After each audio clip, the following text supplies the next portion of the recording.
चलो हम लोग पढ़ना है यहाँ पे, हम लोग पढ़े थे प्रकाश के अपवर्तन के उपयोग, पढ़े थे ना, इनके प्रकाश के अपवर्तन का उपयोग कहाँ कहाँ किया जाएगा। तो हम लोग एक पॉइंट पढ़े थे कि बाल्टी में रखी हुई छड़ी मुड़ी हुई प्रतीत होती है, पढ़े थे ना।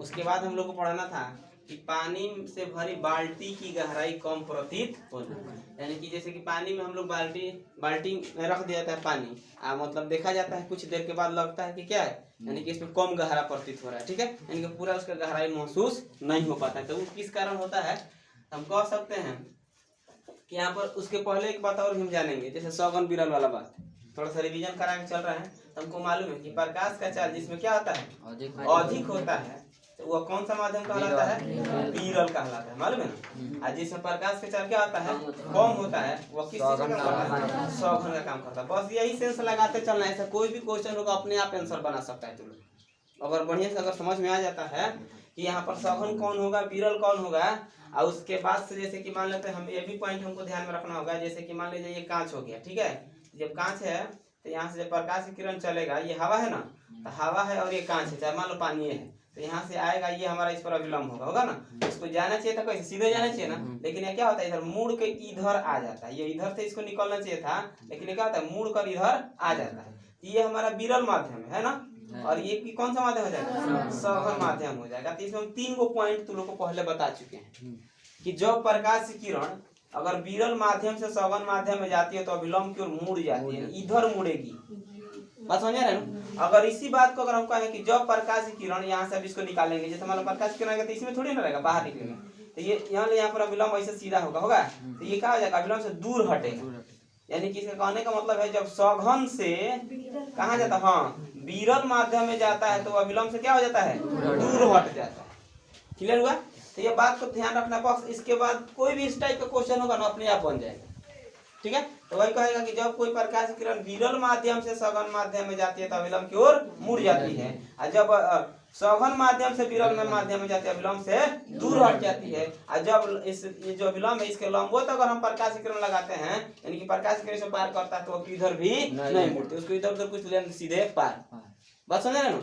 तो यही बात यहाँ पर ध्यान रखना है। जैसे कि अब हम यहाँ से आगे बढ़ते हैं, क्वेश्चन ये पूछा जा सकता है कि पानी से भरी बाल्टी की गहराई कम प्रतीत होती है, क्यों, मतलब क्या कारण है कि पानी से भरी बाल्टी की गहराई कम प्रतीत होती है, यही हमारा क्वेश्चन होगा, ठीक है। तो आंसर हम क्या होता है, अगर पानी से भरी बाल्टी के पेंदी पर की एक बिंदु O से आती किरणें पानी की सतह पर, चूंकि पानी से हवा में आती है, बात समझ रहे ना। कारण कि पानी से भरी बाल्टी की पेंदी पर की एक बिंदु O, मान लेते हैं कोई पेंदी है, ठीक है, यहाँ पर O दिखाया गया ना, O से आती किरणें पानी की सतह पर, चूंकि पानी से हवा में जाती है, बात समझा। पानी बोले तो क्या, सौगन, पानी का मतलब सौगन, हवा का मतलब क्या हो जाएगा, विरल, यानी कि सौगन माध्यम से कहाँ जाती है, विरल माध्यम में जाती है, बात समझे ना। यानी कि पानी से हवा में जाती है, इसलिए अविलंब से क्या होगी, दूर हट जाती है, अभी समझा है ना। यानी कि जब प्रकाश की किरण क्या होगा, सौगन माध्यम से विरल माध्यम में जाएगा तो अविलंब से क्या होगा, दूर हटेगा, बात समझ रहा। तो वही कह रहे हैं यहाँ कि पानी से हवा में आती है इसलिए अविलंब से दूर हटकर आंख तक पहुंचती है। यहाँ तक क्लियर हुआ। ये किरण है बिंदु आई से, यानी कि दिखाई देना चाहिए था यहाँ से, लेकिन दिखाई कहाँ से देता है, यहाँ से, लेकिन आई जो ये बिंदु है यहाँ से ये दिखाई देता है। तो कह रहा है कि ये किरण बिंदु आई से आती हुई प्रतीत होती है, अतः बाल्टी की गहराई कम प्रतीत होती है, बात समझा ना। यानी कहने का मतलब ये है कि जब पानी से भरी बाल्टी की जो पेंदी है उसको हम ए मान लेते हैं, अब वहां से जब प्रकाश ऊपर की तरफ निकलता है तो पानी से भरा हुआ है, तो पानी से कहाँ निकलता है, हवा में निकलता है, बस समझ रहे हो। पानी से कहाँ निकलता है, हवा में निकलता है, तो पानी हो गया हमारा सौगन माध्यम, हवा हो गया विरल माध्यम। तो जब सौगन माध्यम से विरल माध्यम में प्रकाश की किरण जाएगी तो अविलंब से दूर हट जाएगी। तो इसको जाना चाहिए था सीधे दिखाया जाता, लेकिन दूर हट के क्या होता है, लगता है कि यहाँ से आ रहा है, इसका गहराई कहाँ से प्रतीत होता है, यहाँ से प्रतीत होता है, इसका वास्तविक गहराई हमें महसूस नहीं हो पाता है, बात समझिए ना। ये क्लियर हो गया। तो इसी सेंस पर एक और क्वेश्चन आता है कि पानी से, जैसे पानी हो गया उसमें अगर हम कोई वस्तु डाल देते हैं, जैसे मान लो सिक्का ही डाल दिया गया, तो वो कैसा प्रतीत होता है, तो ऊपर उठा हुआ प्रतीत होता है। यहाँ पर लिखा भी गया है, यदि पानी से भरी किसी बर्तन में कोई वस्तु जैसे सिक्का पड़ी हो तो वह थोड़ी ऊपर उठी हुई प्रतीत होती है। बात हो जाए ना। तो किस कारण? इसी कारण। तो यहाँ पर हम वही सेंस लगा के इसका आंसर तो लिख सकता है। क्वेश्चन भी आता है, क्वेश्चन है बुक में क्या कि पानी में रखा हुआ सिक्का, चाहे बाल्टी में रखा हुआ सिक्का ऊपर उठा हुआ क्यों प्रतीत होता है, तो बता सकता है। यानी कि उसका वास्तविक यहाँ पे होगा, लेकिन दिखाई कहाँ से देगा? यहाँ से। किस कारण? यानी कि पानी से हवा में जाने के कारण वह विलोम से क्या हो जाएगा? दूर हट जाएगा। और जब विलोम से दूर हटेगा, जिसके कारण हमको सिक्का क्या होगा? ऊपर उठा हुआ प्रतीत होगा। क्लियर हुआ? अब हम आगे चलते हैं। क्या पढ़ना है हमको? प्रिज्म। प्रिज्म क्या है उसको देख लेते हैं।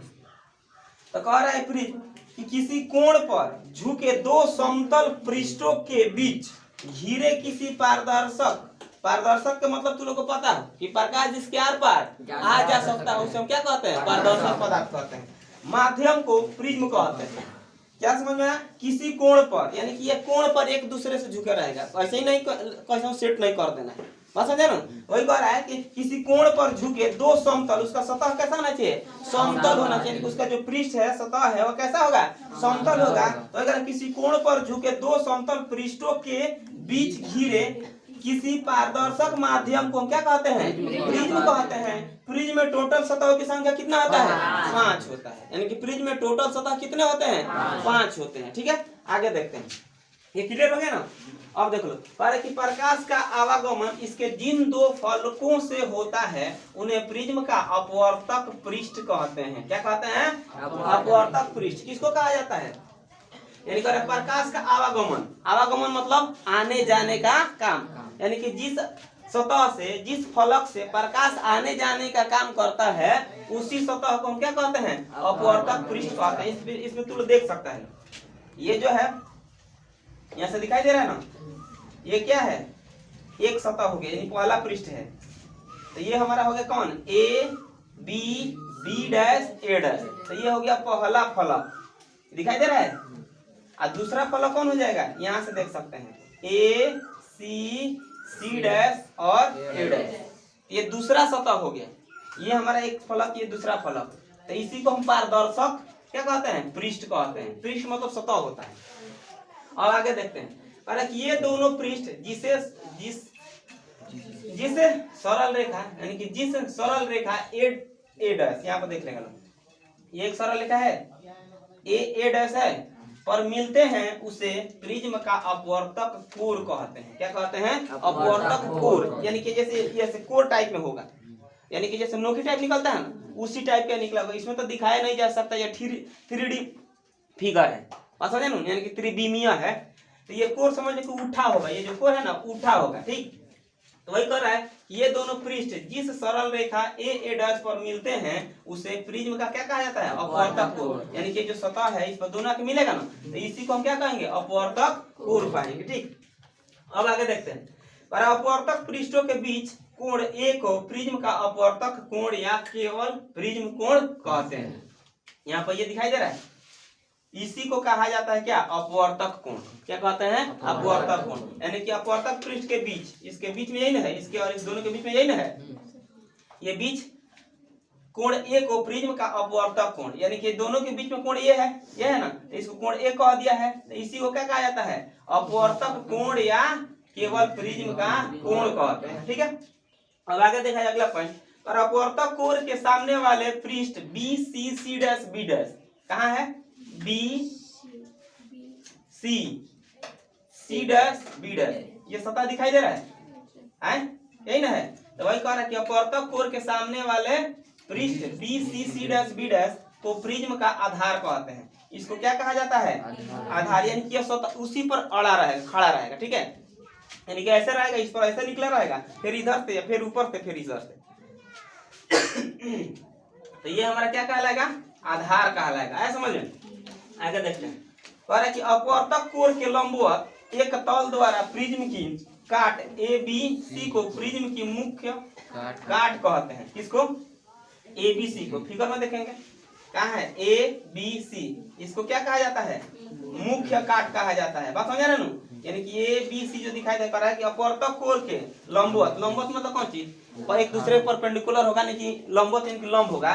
लंबवत एक तल द्वारा प्रिज्म के काट ए बी सी, यानी कि यहाँ पर दिख रहा है ना, ये ए है और ये क्या है बी है और सी है, इसी को हम क्या कहते हैं प्रिज्म का मुख्य काट कहते हैं। ठीक है, आगे देखते हैं।